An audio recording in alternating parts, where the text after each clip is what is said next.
Daniel is Chief Behavioral Scientist at 0360 and a consultant at Endeavour Partners in Cambridge. He is interested in the convergence of behavioral science and mobile technology in the consumer health space. Prior to his current work, he was a research associate at the Harvard Medical School and National Institutes of Health while completing his master's degree in neuropsychology. He has co-authored multiple peer-reviewed journal articles and book chapters in the areas of neuroscience, psychology, and health psychology. Please welcome Daniel.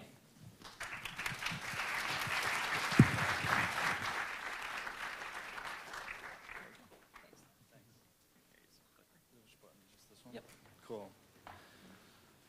Well, thanks, everybody. I'm excited to be here today because wearable technologies have begun to really take off, especially out here in the Bay Area.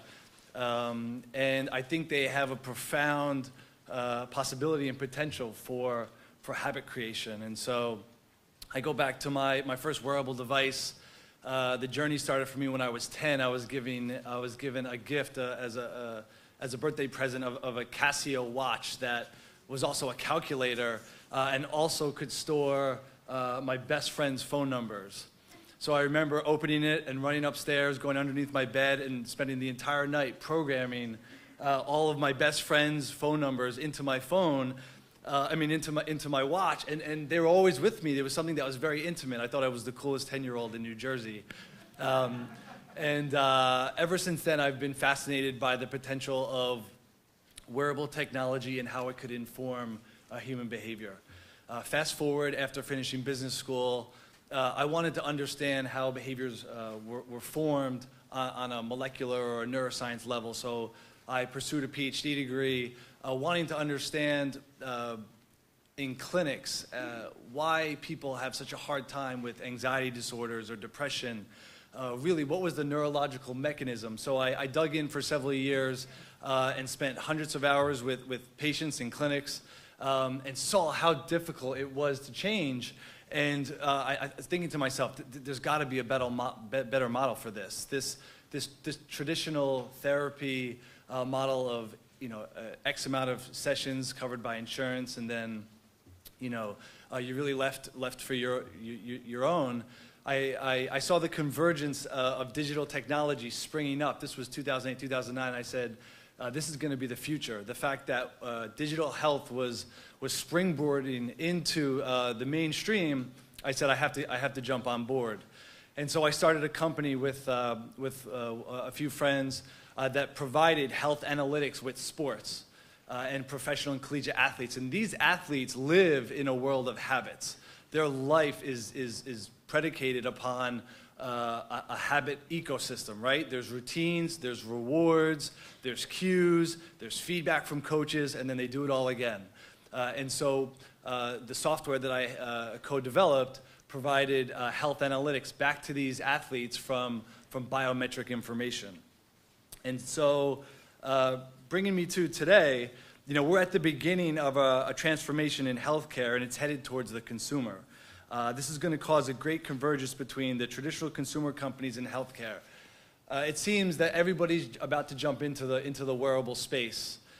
Big fish, little fish, entrepreneurs, everybody wants to get into the game of this little amount of real estate on your body today, but tomorrow it's going to be in your clothes, and 5 years from now I predict that it will be embedded sensors into our body. At the same time, the power of comprehensive lifestyle changes is becoming more and more well documented, right? Research here at Stanford and on the East Coast is suggesting that these intensive lifestyle changes can reverse the progression of coronary heart disease and slow, stop, or reverse the progression of early stage prostate cancer. So we're now seeing a convergence of not only companies get involved, but the science is finally catching up, saying that if we make these lifestyle changes, not only will it impact our health, but it could also impact our happiness, our wellness, our social connections, and it can go so far as to impact our genetics, how they present themselves in the field of epigenetics. And so, for the first time, I think with the healthcare system coming online, with new sensor technologies and businesses getting involved, and then with this consciousness shift of I want to take control of my health. We're seeing an emergence of a new uprising of the potential for new habits to be formed. But it really needs the guidance of the people in this room and models like Near's Hooked model with the combination of behavioral scientists to really usher in the engagement piece. So it's clear now that we have the companies which have the money. We have the research that suggests health behaviors have impact. But what are the engagement strategies? And what are the best ways to get users to create these habits? Here are some figures of where the wearable market is really growing. But the problem that I see is I travel from Boston to Seattle to San Francisco, and I go to these wearable conferences and nobody's wearing them. And so I don't know what to make of that.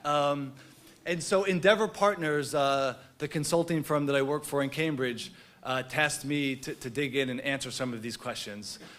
We saw the projections coming out. We saw the hockey stick curve projections. Everything's going up and to the right. Everybody's wearing them. Everybody's buying them. But yet we don't see people with them. And so I go to these major conferences and I ask people in the crowd, so who's got a wearable on? And about a tenth of the people raise their hand. And I just think to myself, oh my God, something's wrong here.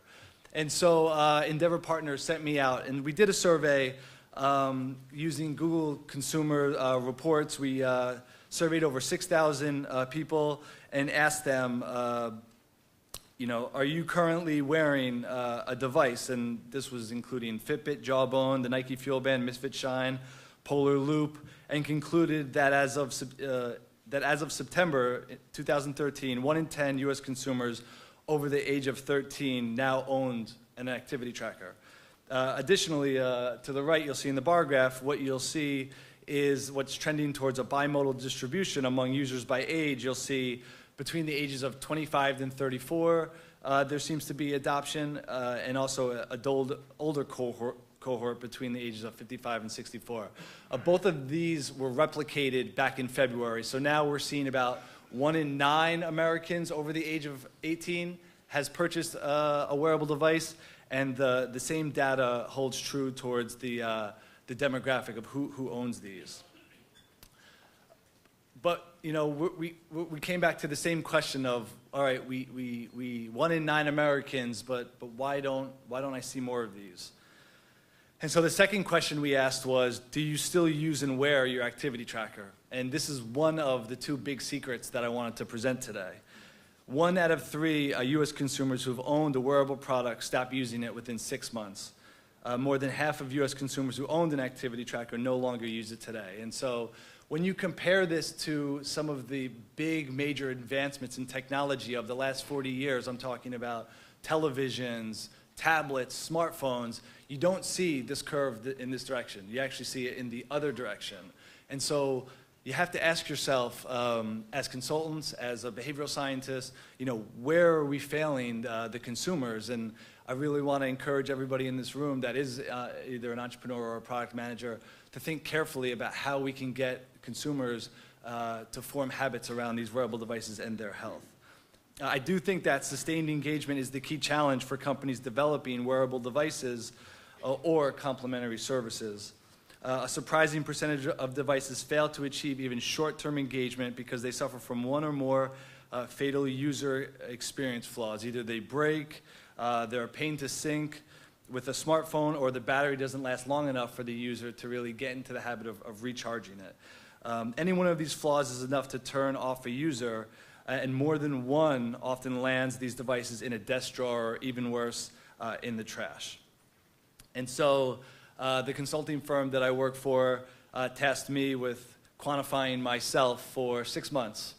And so I tested with a behavioral science lens these 8 wearable devices. All of them were wrist activity trackers: the Basis, Fuel Band, Polar Loop, Withings Pulse, Skechers Go. And we tested them on the 9 typical baseline criteria that a product manager would see that drives initial adoption and utilization.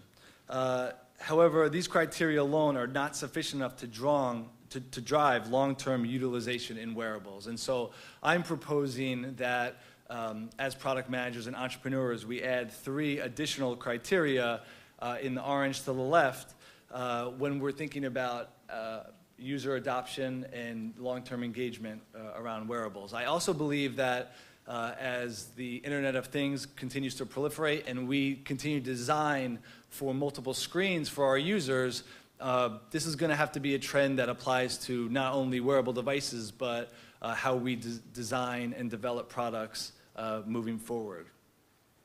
So even if products and services avoid the traps and provide very powerful functionality, they will end up failing in the market if they fail to have a meaningful impact on users' behaviors and habits. The dependence on behavior change means that traditional product design criteria are only part of the key to developing successful wearables and services. And so let me break down for you a little bit more specifically what these 3 key opportunities are in terms of utilization, adoption, and long-term engagement. And so the first one is habit formation. I really think that we need to think about models such as the hooked model when we're thinking about how a user is going to adopt this into their day-to-day routine. And so I really encourage, and I've gone through this now as the Chief Behavioral Scientist at 360, who's in the process of launching, a few new products and web services. I've been through the process now myself, and I know how difficult it is. But I think that understanding and putting yourself in the customer's shoes and applying a theory of mind perspective and how habits are formed, this whole loop of cues, behaviors, and rewards really will enable you to drive engagement at a deeper level. And this is mainly because these devices now enable real-time feedback, whether it's biofeedback from sensors or it's coaching, or it's just feedback based on where you are and your goal today. The ability, because of how intimately these devices are integrated into our life, they provide for an opportunity for us to really encourage users to create the habits that they really, really want. And so I'm really excited about the possibility. This also includes, in terms of the habit formation, the second keynote here is formation process. And then third is the education, is really helping the user understand what is going to happen here in the process, giving them a heads up. A lot of people are buying activity trackers, they open them out of the box, they set some kind of goal that probably they're not thinking deeply about the initial goal because they've got this shiny new object and they want to show it off. But then after a week or two, they realize that's not really the goal that they want to continue on. And what do they end up doing? They don't go back and reset the goal. They just stop wearing the device. And so when you're initially asking a user, what's the goal that you want to set? What's the whole formation process? There needs to be a little bit of an education here. Take the user on a journey. Invite them into the process of you've now purchased an activity tracker because you want to change something. We're here to help. And I think that the initial adopters and the people that continue to buy these will be receptive to that. The second key opportunity is in social motivation. I think that social isn't anything new, but I still believe that we're undervaluing the potential for social connections, social networks to have an impact on our health and wellness. And so we're going to see the proliferation of social networks based on our social connections, but in a health-oriented way, in a wellness-oriented way. And this is just in line with a lot of the research we're seeing come out of labs like Matt Lieberman's at University of California. He just published a book called Social, and the book talks about how our desire for social connections is as basic as our desire for food, water, and shelter. And I really believe that there's going to be more and more research that suggests that we all have this internal instinct, this internal drive to connect more and more and more every day. And I'm hoping that with everyone's help in this room, we'll be able to drive users to platforms like Facebook, but that are providing more engagement around health and wellness. And so additional research coming out of Harvard and Nicholas Christakis talks about how our friends impact our obesity levels. And so if your friends are obese, your risk of obesity is 45% higher. If your friends are obese, your risk of obesity is 25% higher. If your friends are obese, your risk is 10% higher. And so we're starting to learn now how our social networks and how our social connections are impacting us in ways that we're not culturally or consciously aware of. And I believe that that's going to continue to grow over the next couple of years. And I think that as product managers and entrepreneurs, we need to push users into more beneficial and facilitate this social connection around our health and wellness. And then finally, goal reinforcement. And I think because these devices are so integrated into our daily everything, I mean, we take them to bed with us. I mean, that's crazy. You want to talk about intimacy. We sleep with them every night. I sleep with 4 devices every night that's calculating my yeah. I don't want to get into too many of the details. We can talk offline. But I'm wearing them on my wrist, and this is an intimate thing. I'm taking them to bed with me every night. And so the potential to really glean and gain value for the users during points of subconscious, like sleep, or even during the day that I'm not really mentally aware of or mindful of what I'm doing, but that at the end of the day I can check in and say, wow, I had an active day. The goal reinforcement is something in the habit loop that we've never been able to really provide before. And back to my clinician days, when I was sitting there with patients, just thinking to myself, how is this person going to apply this to the real world when they leave?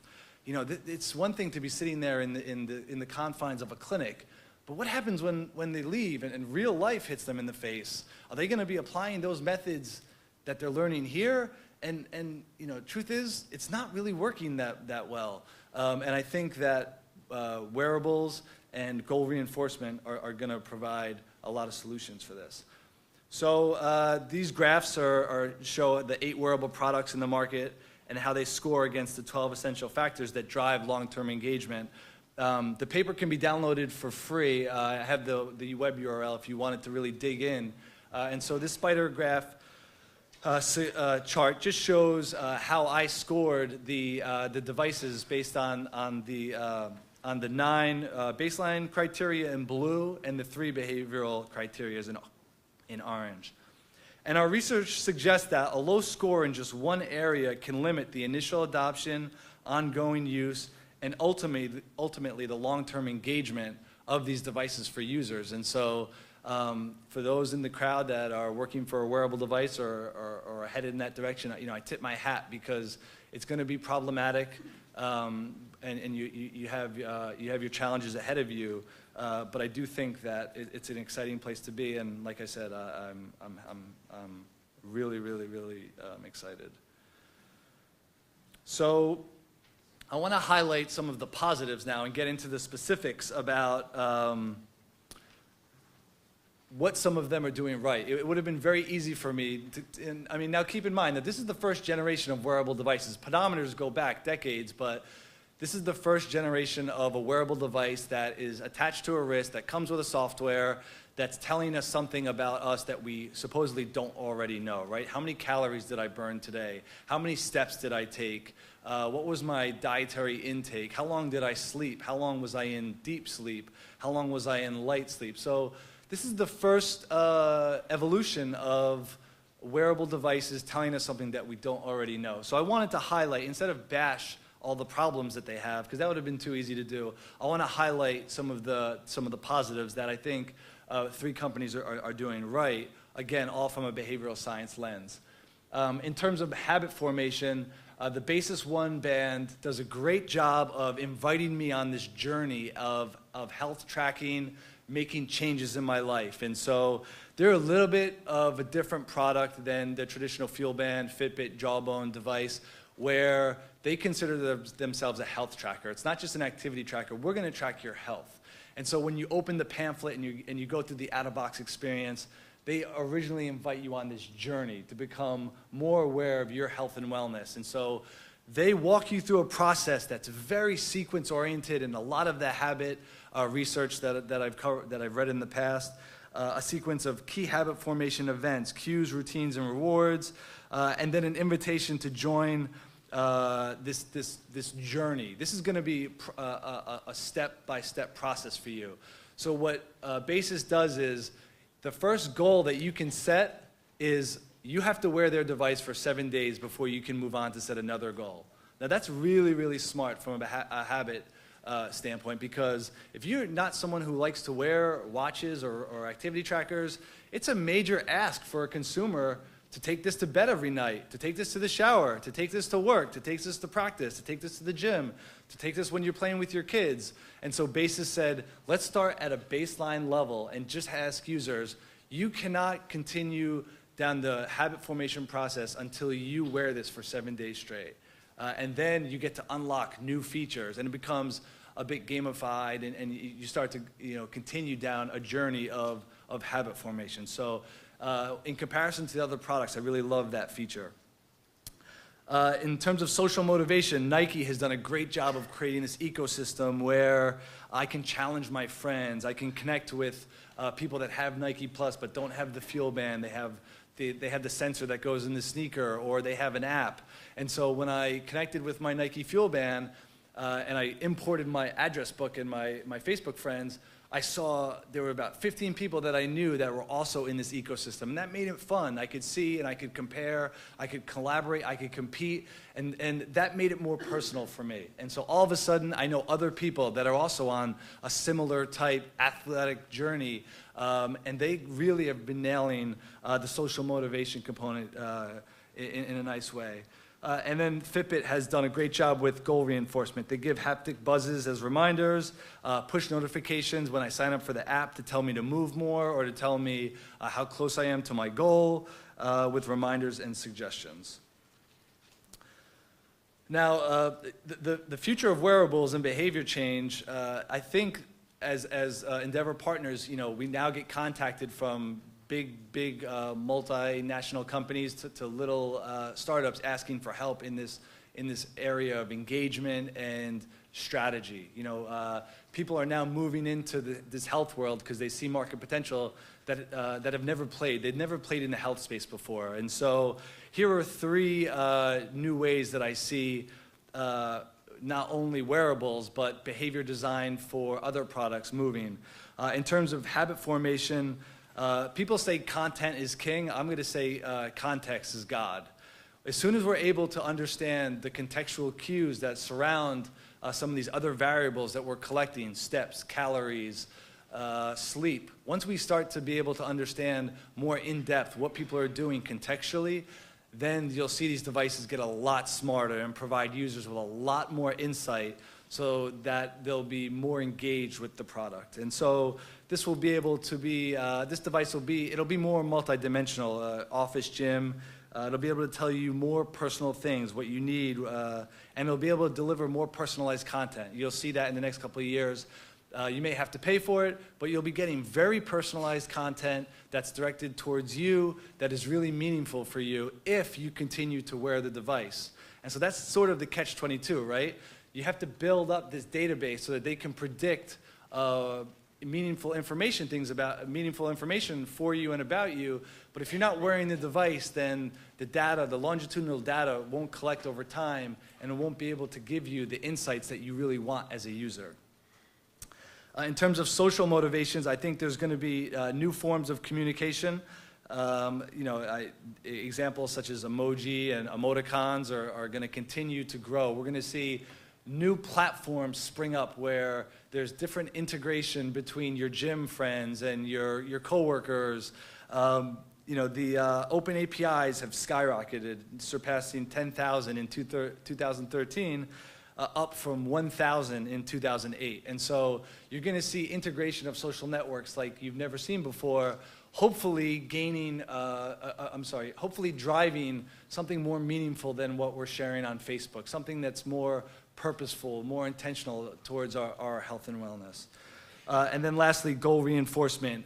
There's going to be a bunch of new devices that come out in the next couple of years that are able to collect biosensor data, heart rate, skin temperature, blood pressure, and able to provide you feedback in real time. So For example, as I'm sitting over there and about to go up, and as my anxiety and my heart rate starts to shoot a little bit, you could imagine my wristband just ping me and say, take a deep breath, take a deep breath, you're going to be okay.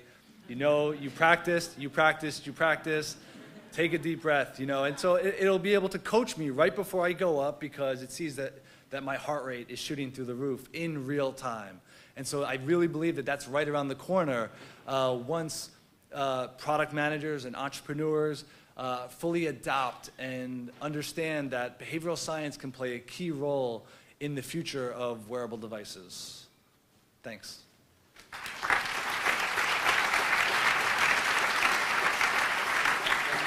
One question? Sure. Okay. Maybe just one question because we're running a little late on time.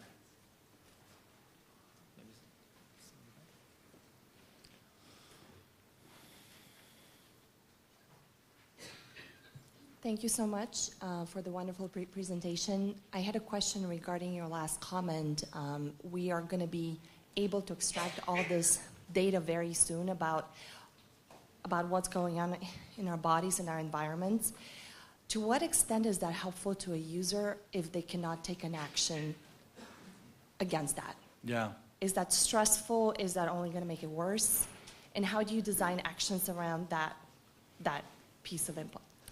Yeah, so what I predict is that we're going to have to test and answer that question very carefully because we don't want people who are healthy to feel like patients, right? And so when you start giving people information about heart rate or their blood pressure, but yet they're considered healthy human beings, all of a sudden that type of biofeedback makes people feel like a patient all of a sudden.